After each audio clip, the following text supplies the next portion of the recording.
Oke, what's up saudara-saudara, assalamualaikum. Semoga kalian diberkati selalu dan welcome to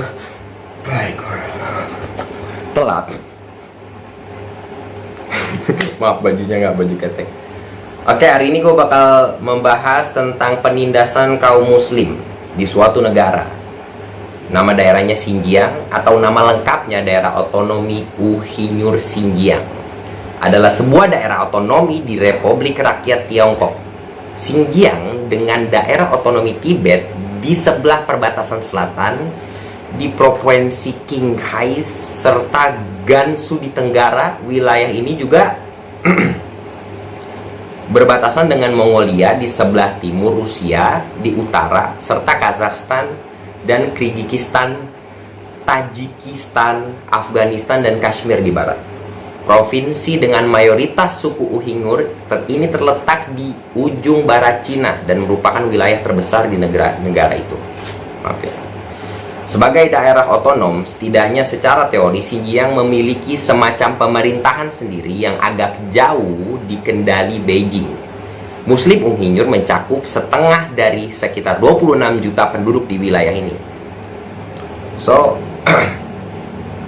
Sebenarnya problematikanya belum terlalu gue bahas ya di sini ya. Satu, siapa orang Uighur? Kita bahas dulu dari satu-satu. Satu, tadi gue udah ngomong siapa orang Uighur. Mereka adalah kaum muslim yang beretnis Turki, jumlahnya di Cina sekitar 11 juta orang. Sebagian besar bermukim di bagian barat negeri itu. Buat yang belum tahu Uighur itu siapa, Uighur itu salah satu minoritas muslim di daerah Xinjiang, kota Cina. Nah, apa yang terjadi sih pada orang-orang di Xinjiang? Menurut Human Rights Watch, suku Uighur khususnya dipantau secara sangat ketat. Mereka harus memberikan sampel biometrik dan DNA. Dilaporkan terjadi penangkapan terhadap mereka yang memiliki kerabat di 26 negara yang dianggap sensitif. Dan hingga 1 juta orang telah ditahan. Kelompok-kelompok HAM mengatakan bahwa orang-orang di camp-camp itu dipaksa belajar bahasa Mandarin, diserahkan untuk mengecam, bahkan meninggalkan keyakinan iman mereka. So diajarin jadi ateis ceritanya di sini, kaum-kaum ini. Kasihan juga sih. Tadi gue udah jelasin masalah Uighur. Apa yang telah dipelajari BBC, sejumlah mantan tahanan mengatakan kepada kami tentang penyiksaan fisik maupun psikologi yang mereka alami di camp-camp penahanan. Seluruh keluarga mereka lenyap dan mereka mengatakan bahwa para tahanan disiksa secara fisik dan mental. Gila. Kami juga melihat bukti dari berlangsungnya pengawasan nyaris total terhadap warga muslim di Xinjiang. Hebat guys. Kita kan nggak tahu ya di sini ya, karena nggak dikabarin juga. Nah, bagaimana dengan kekerasan warga Uighur? Sejumlah serangan teroris terjadi selama dekade terakhir dan pemerintah menuding separatis di Xinjiang dan sekitarnya adalah pelakunya. Sekitar 200 orang, sebagian besar warga suku Han, tewas dalam kerusuhan di Urumqi, ibu kota di sana pada tahun 2009. Lalu pada Februari 2017 terjadi serangan penikaman yang menewaskan 5 orang yang disusul penggerbekan besar-besaran oleh pemerintah Cina terhadap apa yang mereka sebut sebagai kaum ekstremis dan separatis. Nah, itu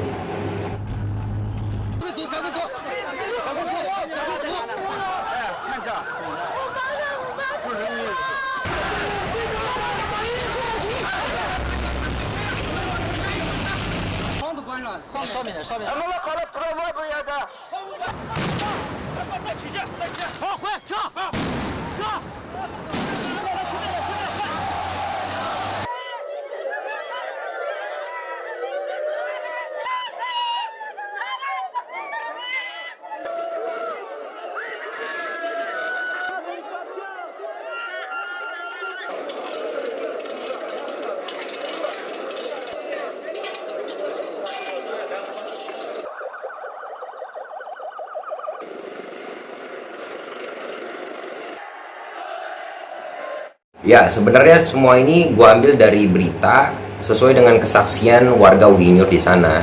Nah, Gue juga nggak berpihak ke warga Uyghur, gue juga nggak berpihak ke pemerintah Cina, karena kan kita juga berita ini kan nggak dikabarin ya, selalu ditutup-tutupi dengan hal-hal yang kita nggak tahu kebenarannya gimana di sana. Selama kita nggak ngeliat di depan mata kita sendiri ya, kita harus banyak-banyak mengevaluasi permasalahan. Makanya soalnya ini media ini udah banyak dikotori dengan hal-hal yang nggak bermanfaat, supaya otak kita nggak fokus dengan hal yang bermanfaat, itu tujuannya.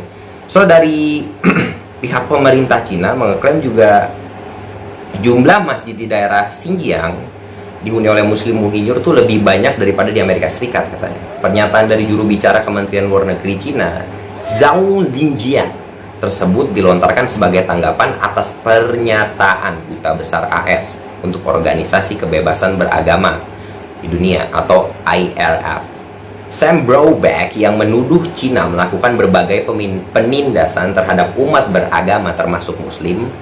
Ada 24.000 unit masjid di Xinjiang, 1 unit untuk 530 Muslim, bandingkan dengan jumlah masjid di AS yang bahkan kurang dari 10% jumlah masjid di Xinjiang, kata juru bicara si Zhao Lijian tadi. Nah, Zhao menambahkan, bukan kali ini aja AS mencampuri urusan dengan negeri Cina dengan melontarkan tuduhan terkait situasi kebebasan beragama. Itu sih menurut pemerintah. Lagi-lagi gue nggak mau ngomongin masalah apa namanya, gue di pemerintah or gue di Uyghur, gue nggak membela kanan kiri depan belakang, gue juga di sini pihak yang di tengah. So kalau kita lihat dari ini kan sesuai dengan judulnya, siapa sebenarnya yang teroris? Coba kita bahas. Ini salah satu dari penindasan yang gua ini lagi hangat-hangatnya. Sampai-sampai kemarin juga katanya ada yang, ntar gua kasih cuplikannya. Ini juga semua gua kasih fotonya. Yang di daerah Xinjiang juga, jadi ada Xinjiang apa mana gua nggak tahu ya, yang lagi hangat-hangatnya nih di sebentar dong, Pak. Iya, Pak.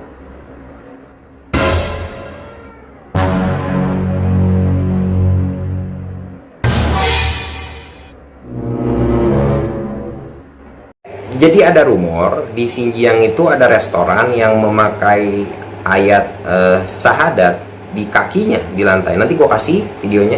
Enggak, ini bukan gue mau ngadu domba orang apa ya. Gue juga nggak peduli sih sama mereka juga.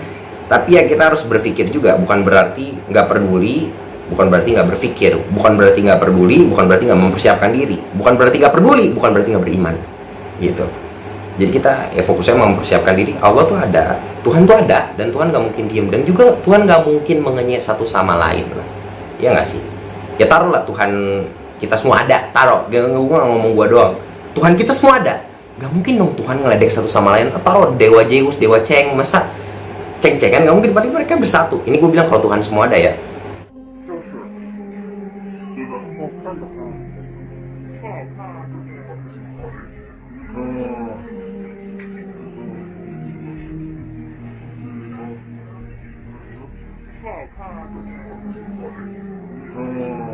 إن الذين يؤذون الله ورسوله لعنهم الله في الدنيا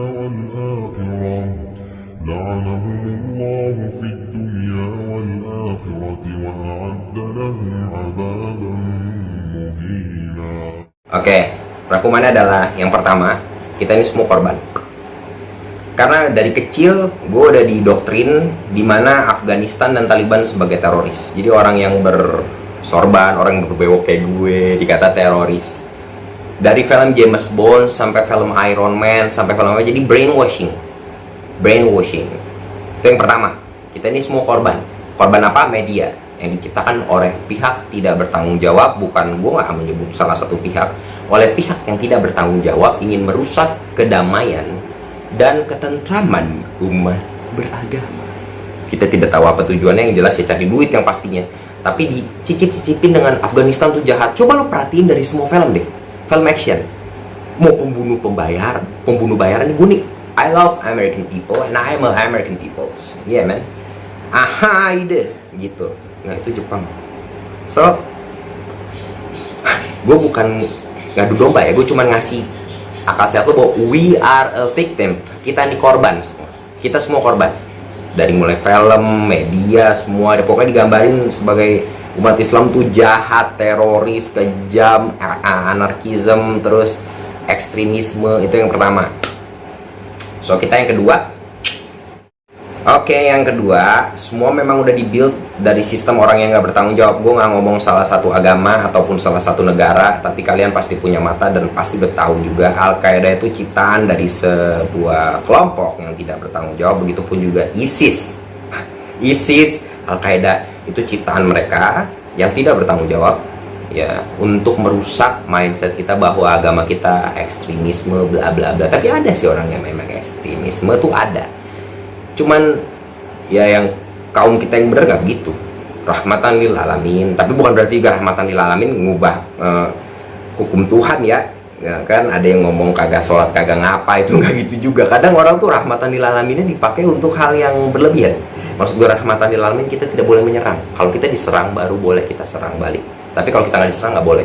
Soal Al-Qaeda sama itu ciptaan sama ISIS ya, itu yang kedua. Oke, jadi semuanya ciptaan, kita hanya korban. Ya, open your mind lah, think. Kalau kita mundur lagi ke abad zaman dahulu kala, ada namanya Raja Louis. Dan sekali lagi, gue nggak berpihak kemana apapun. Ya, ini pernyataan yang jelas. Jika kita tidak bisa merusak, jika kita tidak bisa memerangi secara fisik, maka kita serang akidahnya, kita rusak akidahnya. Jika akidahnya rusak, maka rusaklah keseluruhan. Itu benar, bro. Dia rusak secara dari dalam, mental, akidah tuh akal kita dioyak-aik dengan yang tadi yang pertama lah, penciptaan ISIS dan Al-Qaeda lah. Dari film kita udah di brainwash dari generasi kita lah, pokoknya digambarin apa yang digambarin oleh agama kita tuh adalah anarkisme, adalah kejahatan, dan ya gitu lah. Kita so we are a victim. So yang terakhir adalah tolong dong. Yang terakhir yang gue sangat harapin, kita stop ribut lah. Antara umat beragama tuh kita nggak perlu ribut. Mana gue? Kita nggak perlu ribut cuma gara-gara doa kunut, ya kan?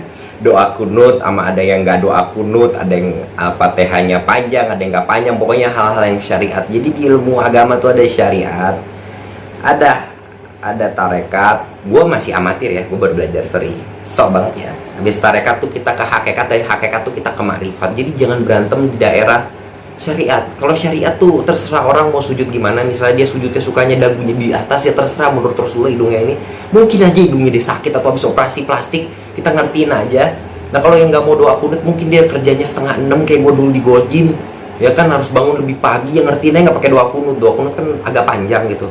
So yang terakhir, kita stop ribut lah. Kita sama-sama belajar, terus mengembalikan segala sains itu kembali ke hadis dan Al-Quran. Jadi sains kita bawa ke hadis, Al-Quran bukan Al-Quran kita bawa ke sains gitu loh. Sains kita bawa ke Al-Quran, apa kebenaran itu. Jadi kita harus saling bekerja sama.